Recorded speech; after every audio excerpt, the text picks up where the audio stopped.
weekend, as we're filming this is the weekend that Godzilla King of the Monsters opened in the U.S. Good movie. It is. It is a very good movie. And that, talking about that movie, and is that like monster or is that boobies? Monster because of the face. Ah, gotcha. Yeah, because this would be boobies. Fair enough. I identify as a feminist, and I'm very uncomfortable now. That was all you.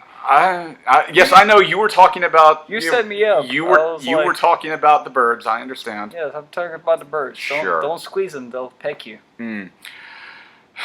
Godzilla and John Wick. So, a lot of people have been talking about the Godzilla, how it is a very simple plot, and you don't go to these movies for complicated plot. And I feel like that is an injustice. And that is inaccurate. You are not giving these movies a pass because you're here for something else. Talking about a complicated plot when it comes to Godzilla, much like talking about a complicated plot when it comes to John Wick or any movie of their ilk, is misidentifying the criteria of the art form. You don't talk about the complicated plot of a ballet. You don't talk about the complicated plot of professional wrestling or a cartoon.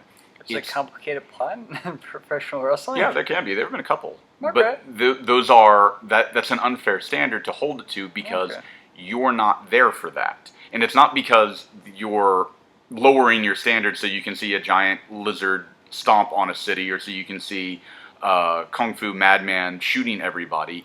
It is a visual medium, meaning it's a film, and dialogue occurs even if it's nonverbal.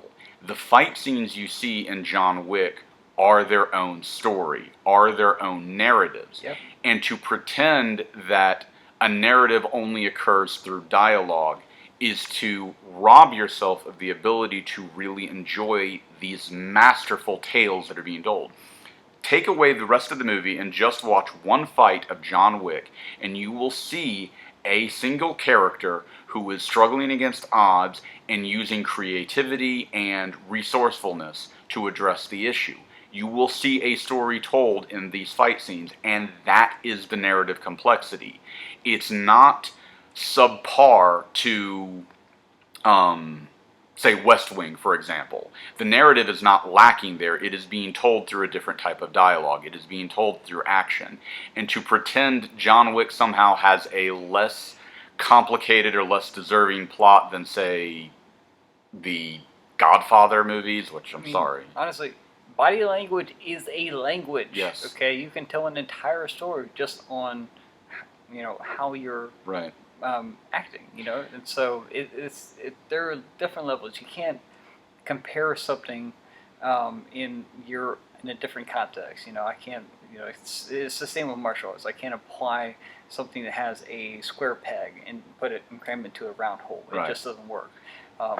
And so it's unfair to try to do it, and it shows kind of a lack of understanding about what that is. Right. I mean, you don't go to a Godzilla film for comedy or a complicated plot and character development, same as you go to John Wick. You don't go to John Wick for character development. Let me tell you, John Wick is the same at the end of the third movie as he was at the beginning of the first movie. Okay, 3 movies, he has not grown as a character. The only thing he has grown is his body count. Okay, he kills a crap ton of people, but like I said, it's fun in different ways and how he does it. So that's what you're paying for. And the narrative and the plot is conveyed in a method other than dialogue. And so if you're there for Citizen Kane, the problem isn't that you came in with too high of standards. The problem is you came in with the wrong standards. And it is frustrating when you have genuine works of art that are being produced that are being